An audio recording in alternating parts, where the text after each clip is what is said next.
So where is the third part of the habitable earth? It's apparent. Whose nations are so many, you see, he said that again. It's not easy to number them.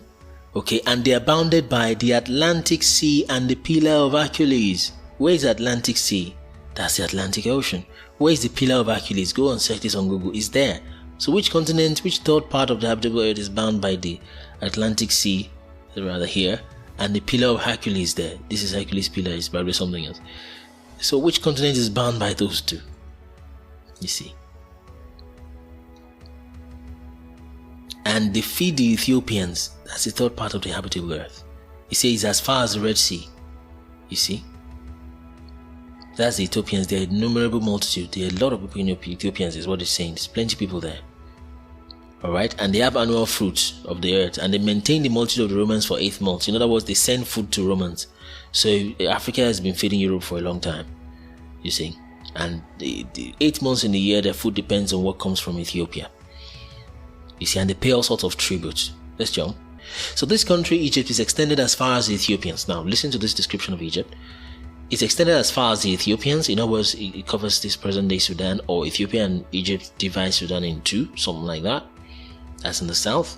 And Arabia, well, Arabia is usually here, but let's say Arabia is still here, but keep reading. Because if you stop, even if you stop with this description, actually, you have covered the Middle East. If he's saying his border is here and here, on this description of the border, you have covered this part as part of Egypt already. So there is no way this can be part of what he's describing as the nation is comparing with Egypt. You will just say Egypt, you are inside Egypt is what he's going to say. Well, he says that is their neighbor. Keep reading. So it borders Ethiopia and Arabia, even stopping in the Middle East. Okay, you've covered already. So the happy, it's called Arabians the happy, and borders upon India. Still talking about Egypt. It borders upon India. That tells you the Arabia is talking about is not here. Okay, let's just keep reading. And has 7,500,000 men. That's how much people are there besides the inhabitants of Alexandria. So where, you tell me, is the place on the whole earth left from all this description? It's just here. Let's keep reading. So this excursion was led, this is another description, by 3 men who were the chief of them all, both for strength and sagacity, and Niger, called the Persite, Silas of Babylon, and besides them John of Essenes. And this Niger is describing a person, and these people are Hebrews, and this Niger is the Hebrew word, the Spanish or Portuguese word for black. That's what Niger means. That's what Nigeria was gotten from. That's what Niger just means, black in Portuguese and Spanish. Look at another one. Now he was describing somewhere. This is another part, book 3, the Wars of the Jews. Now, as to the country of Samaria, it lies between Judah and Galilee. Okay, he's telling you Samaria, which is basically this is the northern kingdom of Israel. Samaria is somewhere here. You see, it borders between Judah and Galilee. You see, Samaria begins at a village that is in the great plain called Guinea. That's it there. So how is this Guinea not the same as this Guinea? And remember, we have seen this almost 10-15 places already that are just literally just around each other. We've seen all these places. You remember these? Remember that. So he's saying Samaria is in Guinea. The English term for Guinea comes from the Portuguese word Guinea, which emerged from the mid-15th century, referring to lands inhabited by the Guineas, a generic term for black African peoples. That's what Guinea is. You see. And that's Moors are also black people. And it keeps describing it. So look at, in case you missed that, is moist enough for agriculture, is full of autumnal fruit. Autumn is somewhere around September and December, and most times in Europe we don't have much growing and much agriculture then. But he's saying this place, the weather, the land doesn't know autumn. It produces food. You see? So both that which grows wild and that which effect of cultivation. Some of them even grow naturally. Some are cultivated. You see? Look at, they are not naturally watered by many rivers, but derive the chief moisture from rainwater, of which they have no want of rainwater. You see? And those rivers which they have, all their waters are exceeding sweet. In other words, it's not bitter, but the waters are good. You see? By reason of also excellent grass they have, their cattle yield more milk than do other places. And they have cattle rearers there, in the Guinea there. You see? And is great excellent sign of excellency and abundance. They, each of them, are very full of people. Africans are high population. Look at this other place called Gennesaret. So you have walnuts there. Okay, it's describing these places, is what it says in the book. You see, one may also call this place an ambition of nature. Now, this is a writer says, just speaking his mind. You see, you can call this place of Gennesaret still these areas and regions. You see, still these areas and regions. You see, one might call that place an ambition of nature, where it forces those plants that are naturally enemies to each other to agree to grow together. What does it mean?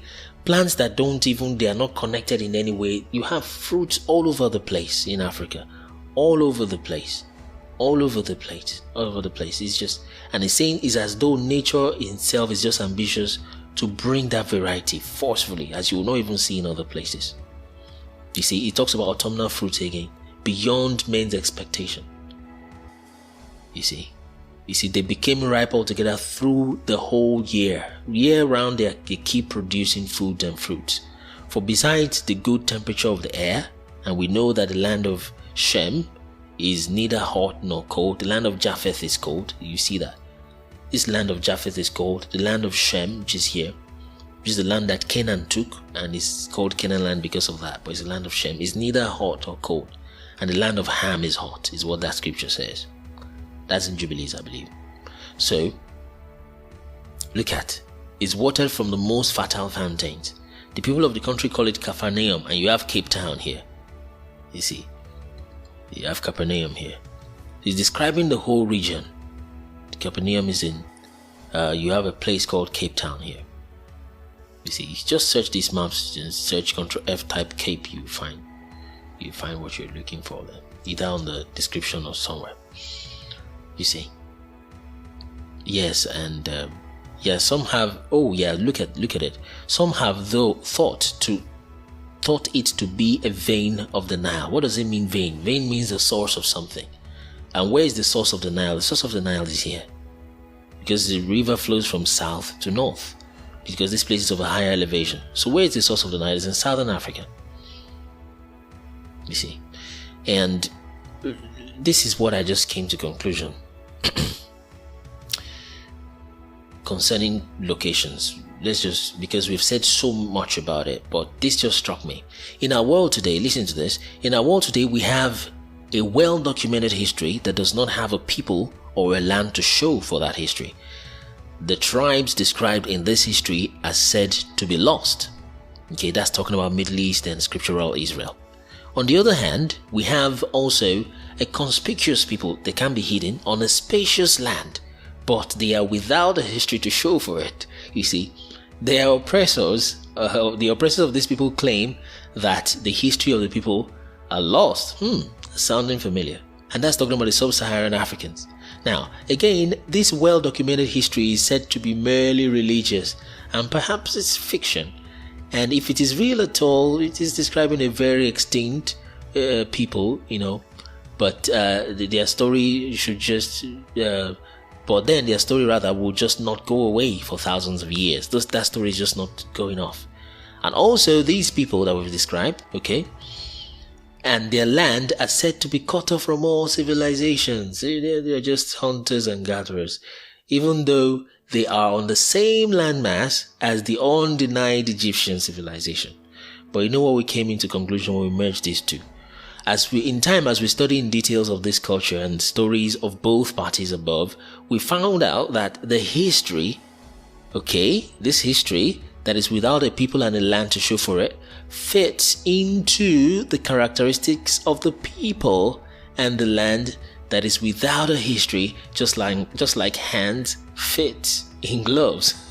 So this history that is without a people and a land to show for it, they're extinct. Just forget about them. The Bible is just some religious book. Don't talk about it. Okay, there's a history, no people and land to show for it. And you see, these Africans are no, they don't have a history. They are just hunters and gatherers in caves. In fact, we put clothes on them, you see. So they are people and a land without a history. But we just thought of comparing this history with this land and people, and they fit together as hands that are fitted in gloves perfectly.